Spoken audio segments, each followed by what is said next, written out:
श्री गणेशाय नमः, श्री कोक्षवान नमः, श्री भूरा राठौड़ नमः, श्री आशापुरा माँ की असीम कृपा से देवासी उल्वा परिवार गांव धंधला ढूंढ में पधारे हुए सभी का हार्दिक स्वागत एवं अभिनंदन करता है। ढूंढ ढूंढी जे भरत देवासी री singer Tulsaram Dewasi present by Babuji film studio Musali.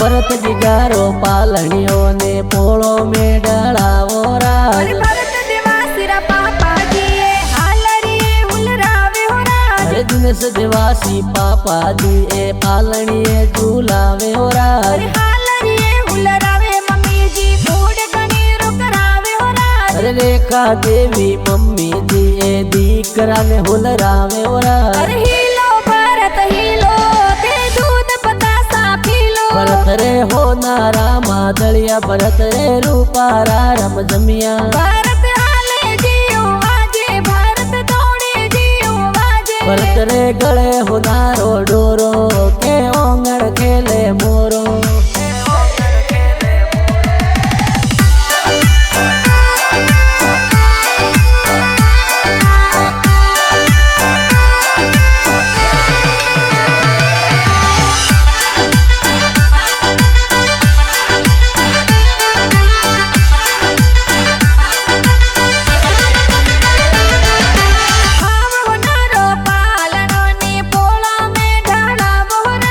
Bharat जिगारो पालनियो ने पोलो में डलावो राज। अरे उल्वा देवासी अरे पोला माए संगड़ो गेरो बाजे हो राज। अरे भरत जिगारी ढूंढ बिठाई गाँव धनला माए हो राज। अरे आवतड़ा जावतड़ा भरत रा दादो साहुल रावे हो राज। अरे जोगा राम जी दादो सा ए पालनियो हुलरावे हो राज। अरे आवतड़ा जावतड़ा भरत रा दादी साहुल रावे हो राज। अरे पाकी देवी दादी सा ए पोतरन हुलरावे हो राज। अरे भरत की गलियो लाडकियो सकलो रे मनड़े भावे हो राज। अरे सांद रे उड़िया रे मोरे भरत की गोला के हो राज।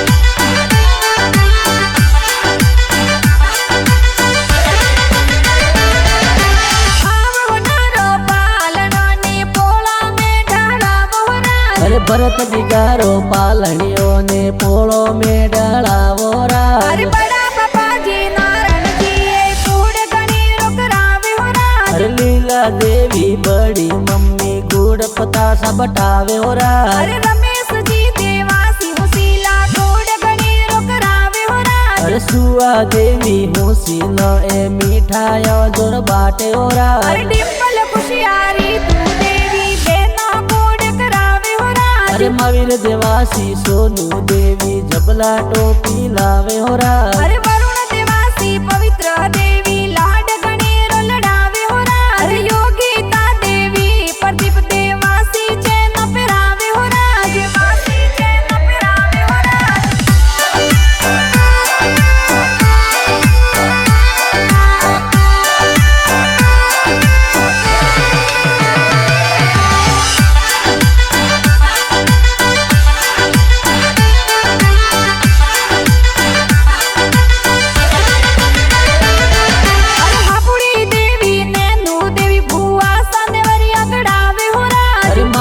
लाल जी भूरो साए ढूंढ में पधारे हो राज। अरे केवर जी भूरो सा थोरा ढूंढरा तोड़ करावे हो राज। अरे गोकाराम जी नोनो साए पालनियों ने आवे हो राज। अरे बावरी देवी नोनी सा तो ने हालरी हुलरावे हो राज। अरे लक्ष्मण जी मोमो सा मोमी मंजू देवी पधारे हो राज। अरे सरवण जी मोमो सा साई देवी मम्मी सा सूट सिलावे हो राज। अरे सरोज मासी जमकू मासी झबला टोपी लावे हो राज। अरे